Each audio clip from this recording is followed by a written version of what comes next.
I've got this Star Wars A-A5 speeder truck from Star Wars Legion built, and it's primed. What primer? It doesn't matter, okay? Prime your models. Simple enough. There's plenty of primers to use. If you want to see a video about primers, just check out this link that's going to pop up here.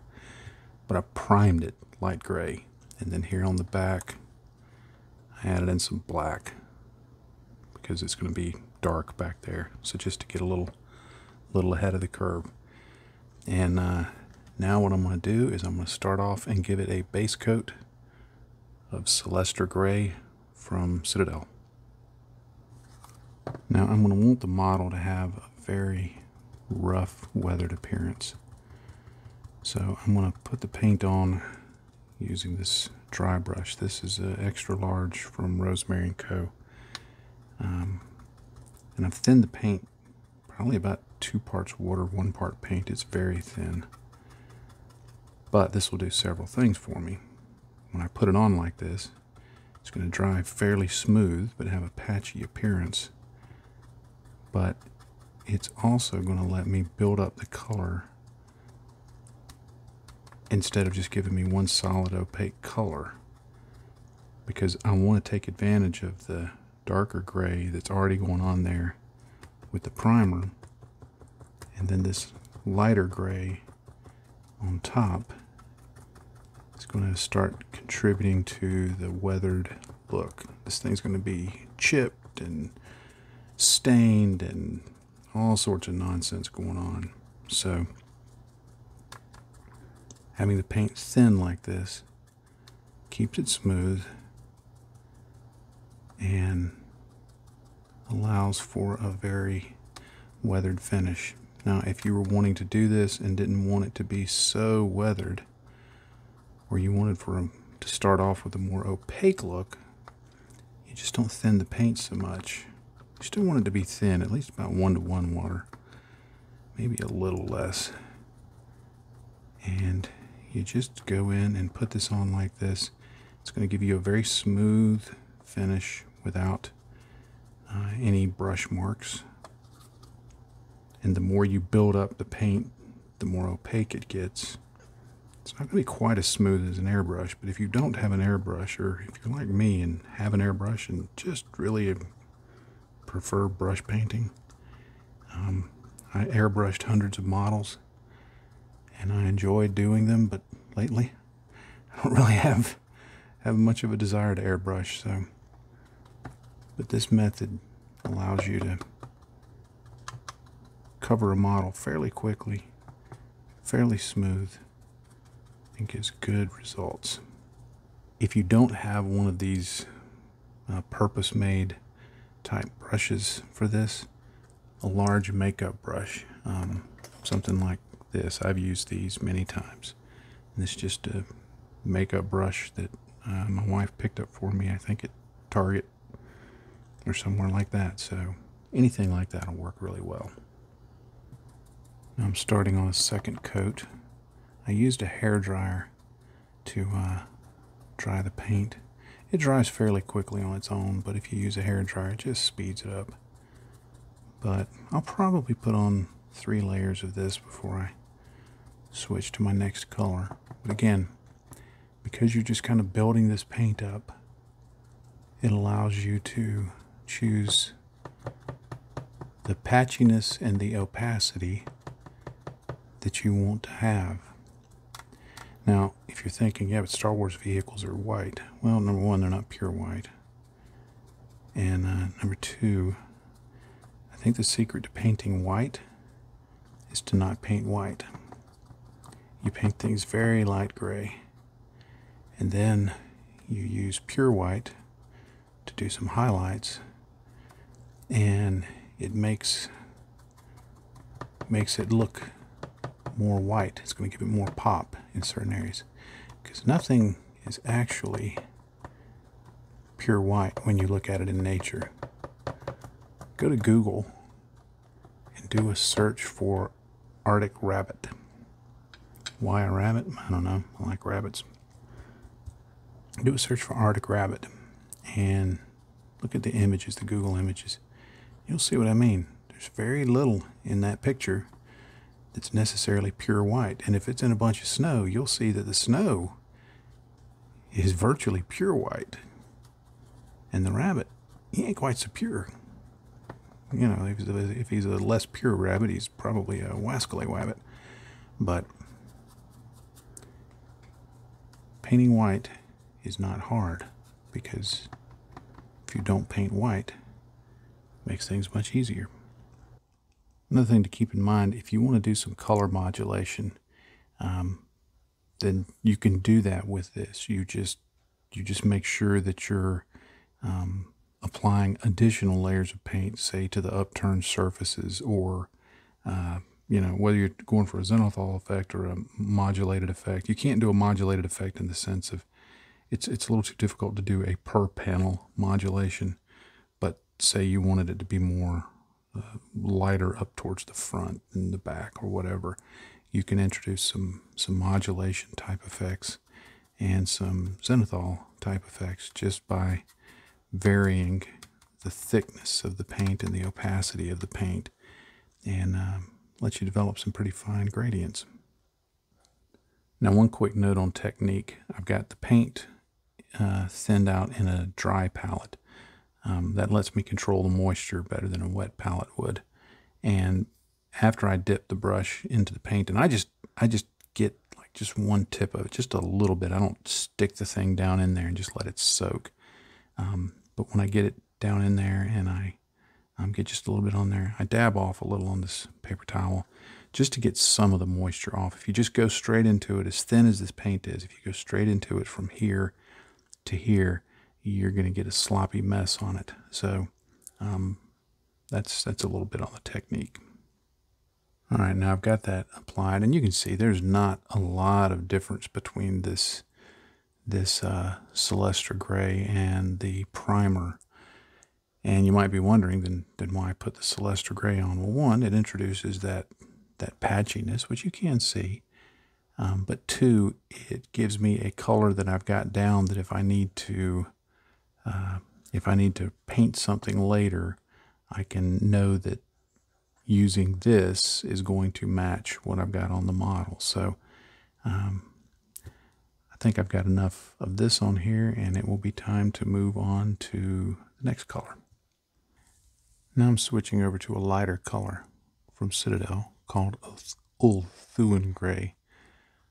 And I've thinned it out about 1:1 with water. And I'm going to apply it in essentially the same manner.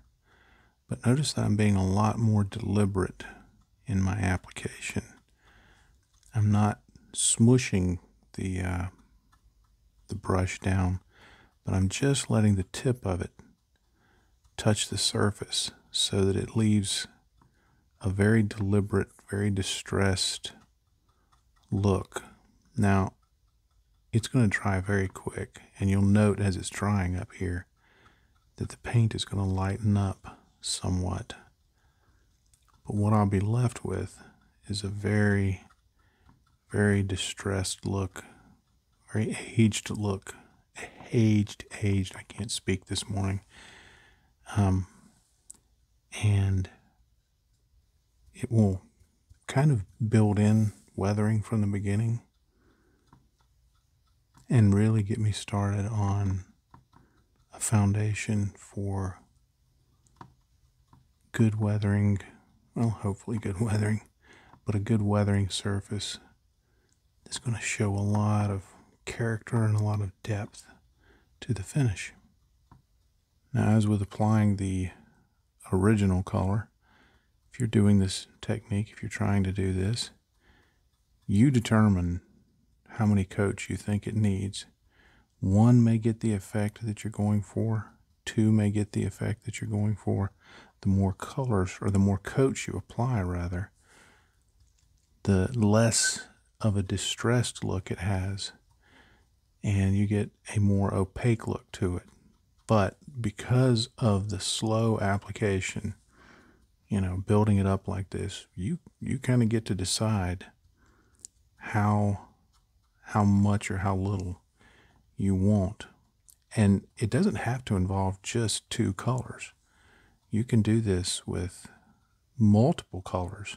You know, for instance, you could do one color and just kind of do patches around it, then another color and do patches, and get all sorts of different effects. So this is a very, very flexible application technique. One other note to make: if you're applying this type of technique and it's more distressed than you want, and you've lightened it up, like in this instance, let's say I wanted it to not be quite so white, but at the end of applying several coats, I'm like, wait, that's whiter than I wanted. Well, go back in with the base color, like in this case, the Celestra Gray, and you can tone it down a little bit. So nothing says you can't go back to the darker color either. All right, I've finished that up. You can see how that leaves the finish looking. Now, if you're looking at that and saying, man, I don't like that, well, don't do it. It's simple enough to airbrush the paint on, to just paint it on in a more traditional opaque way.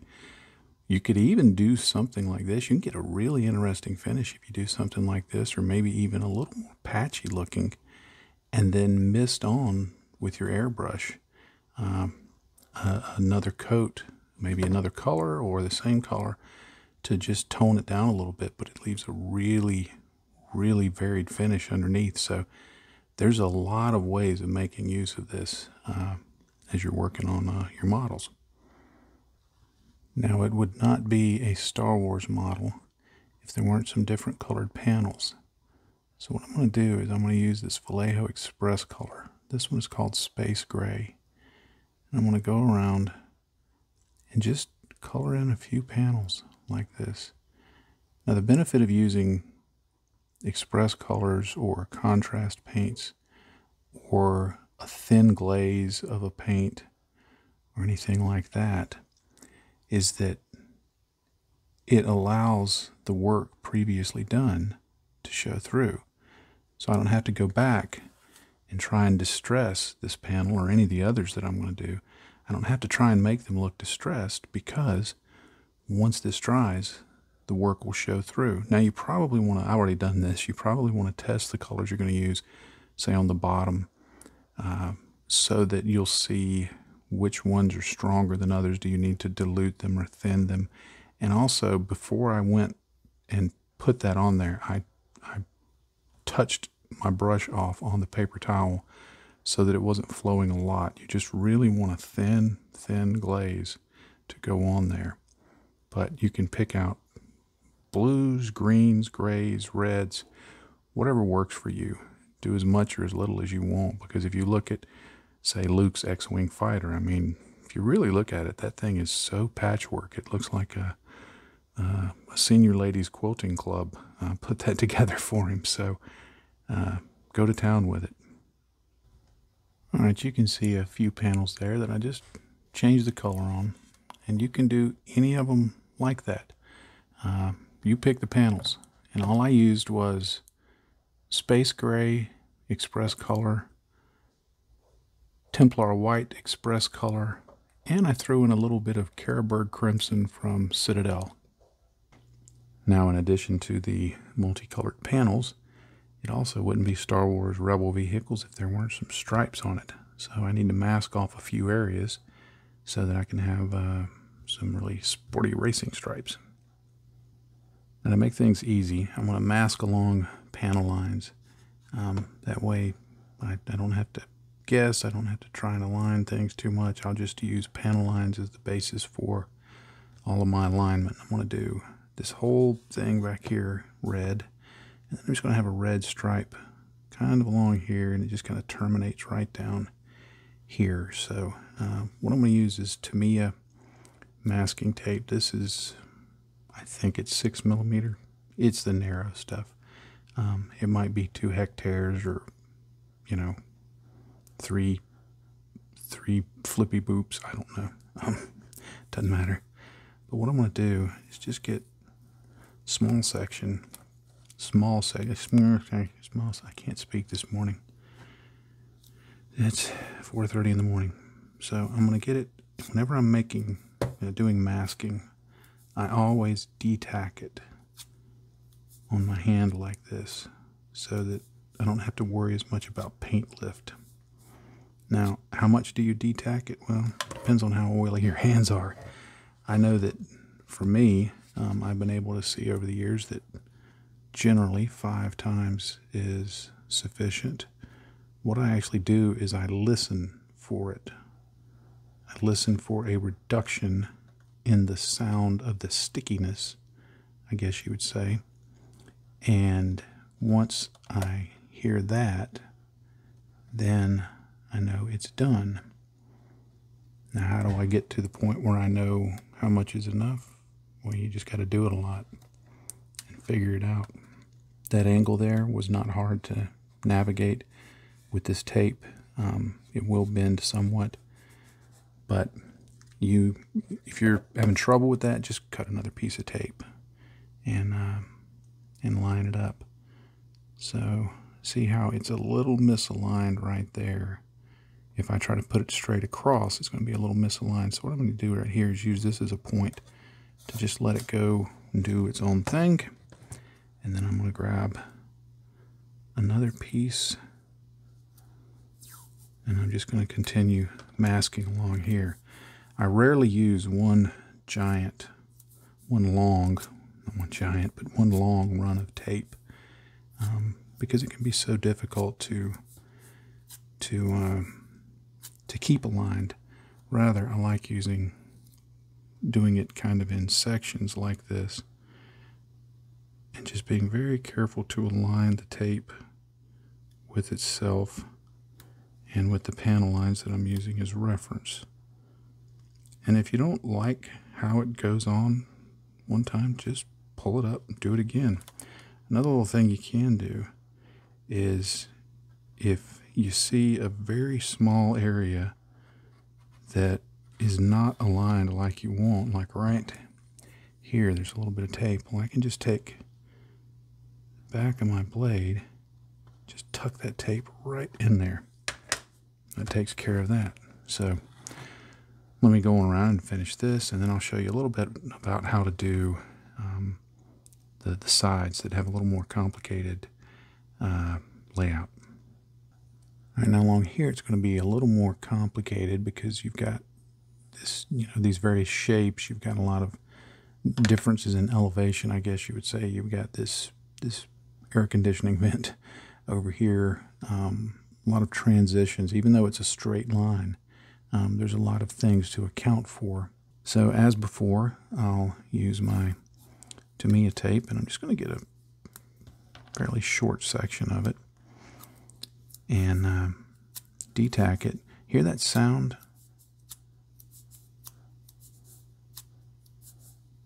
That's what I'm listening for. It doesn't feel a lot different, but the sound is what I'm listening for. And I've done it enough that I kind of know it when I hear it. But what I'm going to do is I'm going to use this panel line here and this one here as the primary guide for the lower half of the stripe. I'm going to line my tape up with this panel line right here, and then this panel line up here will be the upper limit. That will be where I align the top edge of the tape. So I end up with a fairly narrow stripe, but it just gives me kind of a basis for keeping things lined up. And once you get a good straight line, then if you keep the tape aligned with itself and use your eyeball, it generally goes pretty good. But what I'm going to do is I'm going to start this like right here, because I want to cover this. I want to cover this gap, and I'm just going to line it up there. I'm going to bring it, and it's kind of hard to see around the camera, but I'll survive. Line it up there. Now, I'm not going to necessarily worry about pushing it down into that. Reason being is because the way I'll be applying the paint is with a sponge, so that it's going to look very chipped and worn. So that'll work fine there. But if you wanted to be more precise about this, you could take your knife and just gently make a few scores and cut it, and then just push it back along there. So here, let me go ahead and just show you what I'm talking about so that if there's any questions. But see, I'm just going to lightly score it. I don't want to cut through and cut the model or cut the paint or anything like that. Just lightly, and then the knife will just kind of on its own go through it, and then I can do that. And then I can either take another little piece of tape right there. I can use some masking fluid. I can not worry about it, which is probably going to be the preferred method that I'm going to operate on. It's just not worrying about it. Now I've got that in place. This one's a little bit misaligned, so let me get that. Just take the knife, go in there, get that like I want. There we go. And note that I'm using an old, you can tell the tips broke off. I'm using an old dull blade. I find that in most applications in modeling, a fairly old blade works best for me. I mean, I can still cut with it, but it's much easier to control, and I don't make, there's less chance of making a very severe, very quick, very harsh cut that may not be exactly what you want. And also less likely to go flying off and hurt yourself. But anyway, got another piece of tape here. I'm going to go through the detacking process. And then I want to just take it and I'm going to overlay it right there on that stripe, on that piece of tape that I've already got on there. And, whoops. And I'm going to line it up. Let me go quiet here for a minute while I'm thinking. I'm going to get it right there, and I'm going to take my knife, and I'm just going to carefully push it up into that corner. And then I'm going to fold it around, but I'm not going to fold it. I'm going to make a hard fold, I guess you'd say. I'm going to be very gentle with it. And then I'm going to bring it down and fold it against that. And then I'm going to, there's a little panel line there that I'm trying to line it up with. And I'm just going to kind of nudge it so that I can just barely see that panel line. Like this. Well, come on, guy. I know me and you can do this because we did it on the other side of the model. Then I'm just going to pull it across there. Now, it kind of went loppy-jawed on me. It's not in the direction I want, but that's okay because this is going to be painted a different color. I'm not really worried about that. So now I can come in with another piece of tape, another round of detack, and then I know that the last good point I have is right when it hits that. So I'm going to put it there, and I'm going to see where it's lined up with that grill. I'm going to get all up in its grill, and then I'm going to put it right here. Just use my thumb to nudge it up against there. Now, in lining this up to make sure it's straight, I'm going to use this little panel line here as a reference, just eyeballing, keeping it fairly parallel to it. And then I'm going to do just like that. And that's done. And then I'll continue doing it back along here. And then I'll put another piece. I've got one prepared over here. Then I'll put another piece right here, and notice that I'm lining it up with that. If it helps, sometimes I do this, sometimes instead of using my fingers to hold one end of the tape, I use tweezers because I can see what I'm doing a little better, but I'm just going this way. So that's the basis for this upper piece of tape. Now, when it's done, it's going to look like this. And see what I've done here is I brought this piece of tape down at an angle to kind of terminate that and give it a little bit of a lean back like that. And then you'll see up here I cut it off like that. And then the color will be right there. Now here there's a little bit of overlap with this door up here, but I'm just going to ignore that. I'm gonna imagine that when they painted this thing, that for whatever reason they had these upper doors open, and they won't do it. But if you wanted to do it, you could just mask off. You just need to paint like a very thin line. Who knows? I may go back and tape it off, put it on there just to be cheeky. But that's how it looks. Now, this is not precise masking like you might want for airbrush or something like that, or if you're, you know, really trying hard, which I'm not really doing. I'm just having fun.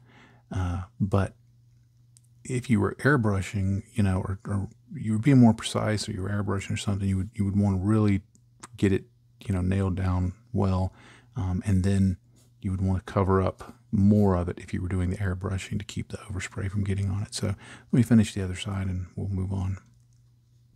Now, when I'm brush painting, hand painting stripes, or painting around masking, you have to be very careful that if you're painting it with a traditional brush, you know, something like that, that you don't get your paint too thin, and you don't want to paint across the tape, because it will be real easy for the paint to flow up under the tape. What I would do if I were painting this, if I was going to be painting this with a regular brush, is that I would very carefully paint kind of along here down like that, so that I kind of establish a paint dam, I guess you would say, something that wouldn't go into the tape. And then I could paint the rest like I wanted. But because I want this to have a very, very chipped and weathered appearance, I'm going to use a sponge. And this does several things for me. One, it will give a really cool look, but two, or I think it will, two, it will, because I can just kind of push it onto the surface, I don't have to worry as much about it being forced up under the tape, the liquid being forced up on the tape. Now, I'm going to be using a Citadel paint called Wazdaka Red, because I'm going to use two colors. I'm going to use kind of a lighter red and then a slightly darker red. And the theory is it's going to look a little bit like the two-color chipping. Now, these are kind of desaturated reds. That's why I wanted to pick them. I've thinned them a little, not quite. It's maybe 2 parts paint, 1 part water. And what I'm going to do, if I had everything ready, is I'm going to dab off most of the liquid, and then I'm just going to go in and I'm going to start putting it on like that.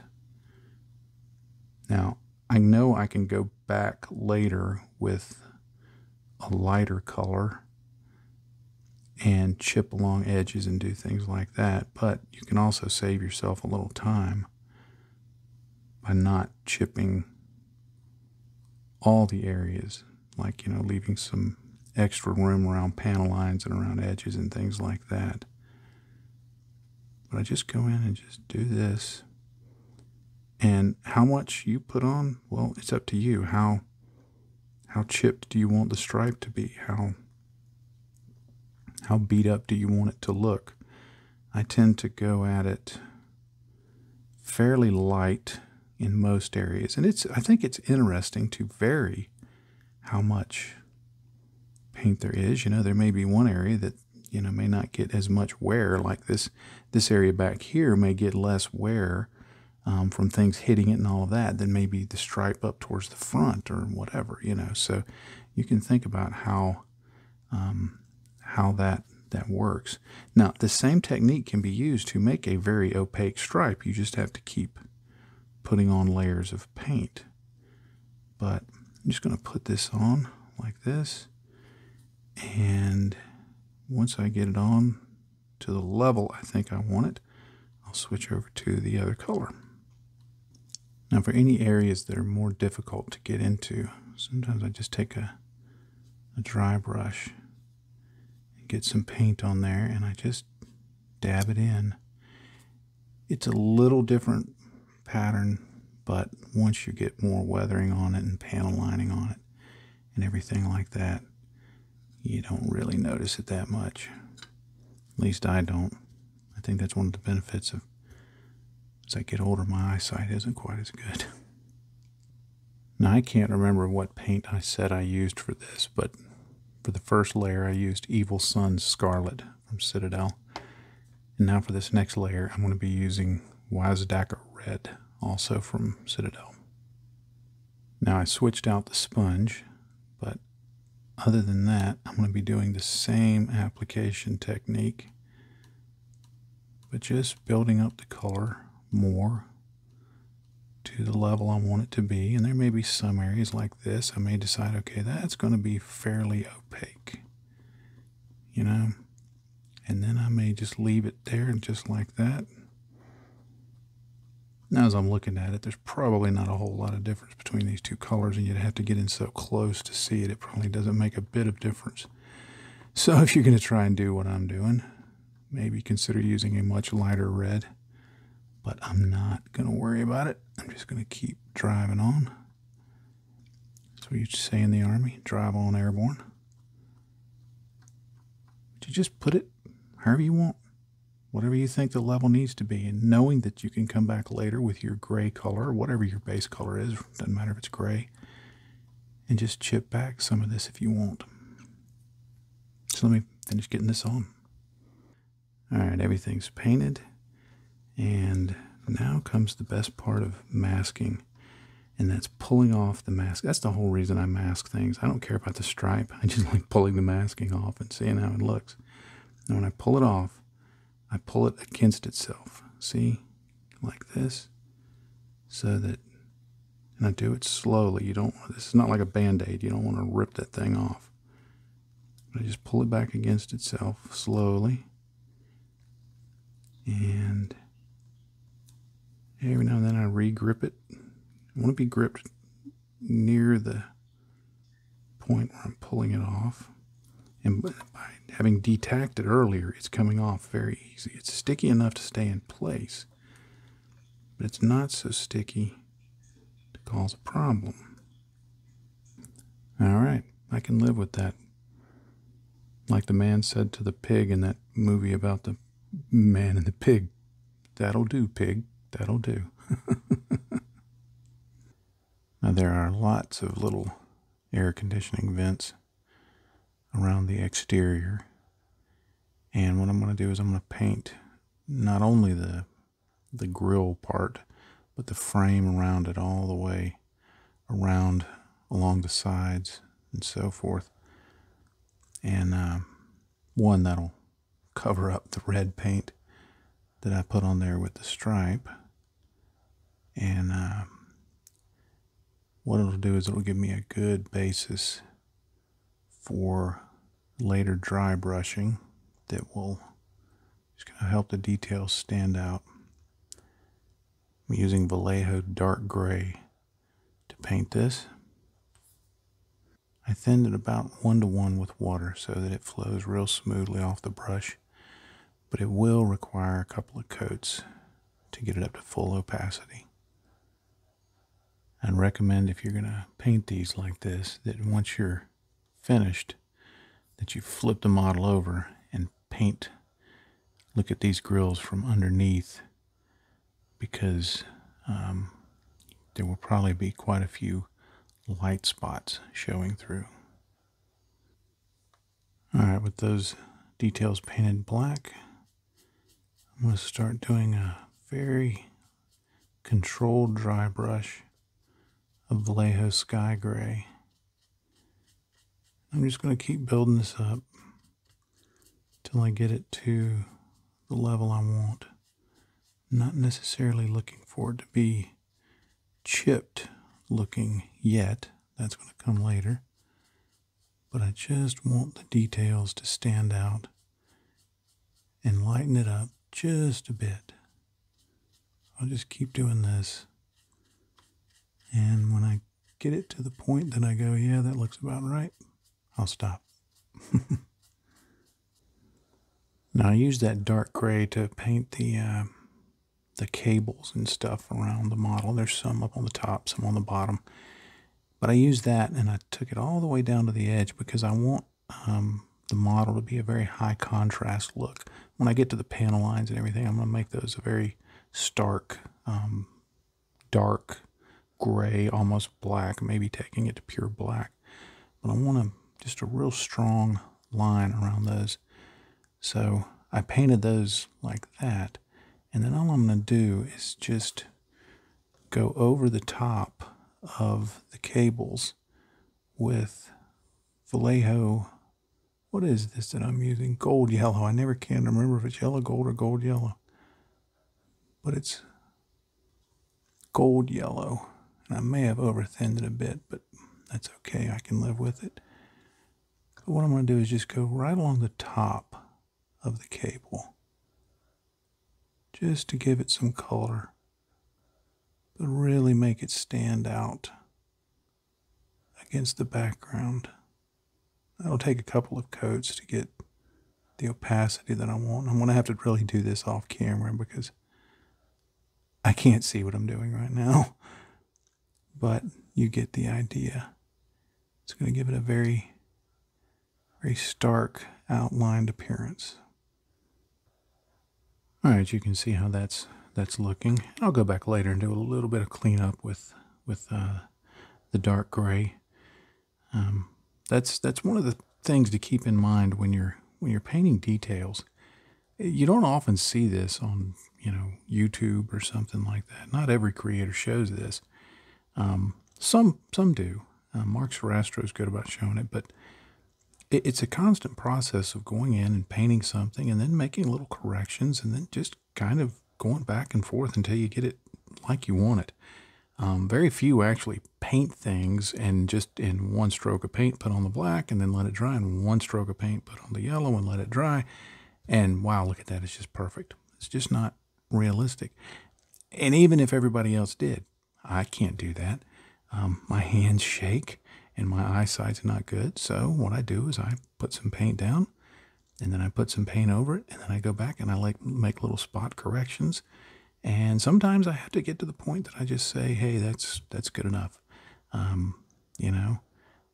know if I were maybe a little younger and my hands were a little steadier, then perhaps I could do a little better. But you get to a point that you just go, that'll work.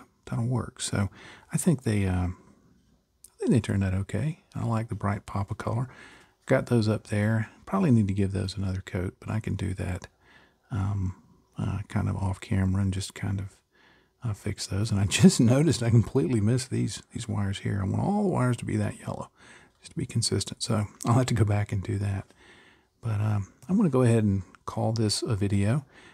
Got this guy painted up, and once I get those little final corrections made and just a few other little touch-ups and things like that, it'll be ready for weathering. So that's going to be the next video that you'll see from me, and I hope to have it out a little sooner than I've been doing, but we'll see. I'm just kind of working along a pace of when it's done, and just enjoying the process. So thank you so much for watching this video.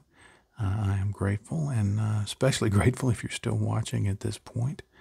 And I hope this has been helpful in some way to you as I've painted this really cool kit. It's a really unique looking kit, and it's a lot of fun. So even if you're not playing the game, I don't play the game. I just like building Star Wars stuff. So even if you don't play the game, it's a fun model kit to build. So I highly recommend it. Well, as I always like to do, I'll leave you with one final thought. In this hobby, if you're not having fun, you're doing it wrong. Happy day to you, friends. Bye-bye.